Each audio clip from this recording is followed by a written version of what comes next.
Hi students, ITI complete చేసుకున్న వాళ్ళు డైరెక్ట్గా డిప్లొమా సెకండ్ ఇయర్ వెళ్ళడానికి ఎల్పి సెట్ అని ఒక ఎంట్రన్స్ ఎగ్జామ్ ఉంటున్న విషయం మనందరికీ తెలుసు. సో దానికి సంబంధించిన ఆన్లైన్ అప్లికేషన్ ప్రాసెస్ మనకు ఈ రోజటి నుంచే స్టార్ట్ అవుతుంది.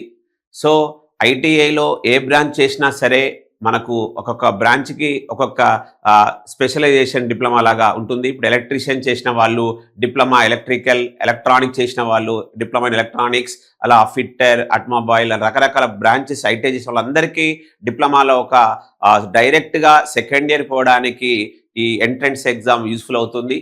సో మరి ఆన్లైన్ అప్లికేషన్ ప్రాసెస్ అనేది మనకి ఇక్కడ ఎప్పుడు స్టార్ట్ అవుతుందంటే 16th March 2026 అంటే ఈ రోజు నుంచే స్టార్ట్ అవుతుంది. మరి last date for payment of fee without fine 20th April, తర్వాత with 100 rupees fine 21st April. తర్వాత ఇక్కడ చాలా ఇంపార్టెంట్, అన్ని ఎంట్రన్స్ ఎగ్జామ్ లాగా కాదు, ఇది మనము డైరెక్ట్గా ఆఫ్లైన్లో ఫిల్ చేసి మాసప్ ట్యాంక్ కాలేజీలో మాత్రమే ఈ అప్లికేషన్ ఇవ్వాలి. అది కూడా మీరు గుర్తుపెట్టుకోవాలి. అందుకే ఇక్కడ last date for submission of application వచ్చేసి 22nd April 2026. మనకు ఎగ్జామ్ వచ్చేసి 15th May 2026 రోజే ఉంది. అదే రోజు తెలంగాణలో ఈసెట్ ఎగ్జామ్ కూడా ఉంది. So LP CET exam 15th May, results వచ్చేసి వితిన్ 12 daysలో వచ్చేస్తాయి. ఆ రిజల్ట్ వచ్చిన తర్వాత కౌన్సిలింగ్ అంతా అయిపోయి మనకు సెకండ్ ఇయర్ క్లాసెస్ స్టార్ట్ అయ్యే లోపు మీరు కాలేజీలో కూడా జాయిన్ అయిపోతారు. మరి ఇక్కడ ఇవి ఇంపార్టెంట్ డేట్స్. దీనికి సంబంధించిన ఎగ్జామ్ ప్యాటర్న్, సిలబస్ ఏంటో కూడా చెప్తున్నాను.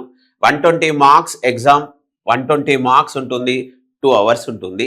Maths, physics, chemistry. మ్యాథ్స్లో 60 questions, physics 30 questions, chemistry 30 questions. The minimum qualifying marks in paper 40% రావాలి మనకి ఇక్కడ. మరి సిలబస్ వచ్చేసి ఏంటంటే ఇప్పుడు ఎవరైతే diploma first year second year complete చేశారో C24 బ్యాచ్ వాళ్ళ యొక్క maths, physics, chemistry syllabus. So మీకు దీనికి సంబంధించిన ఇన్ఫర్మేషన్ ఇంకా ఏమైనా కావాలన్నా కూడా మీరు కామెంట్ రూపంలో చేయండి. మీకు కంప్లీట్గా దీనికి సంబంధించిన ఇన్ఫర్మేషన్తో మరొక వీడియో కూడా చేస్తాం. Thank you students.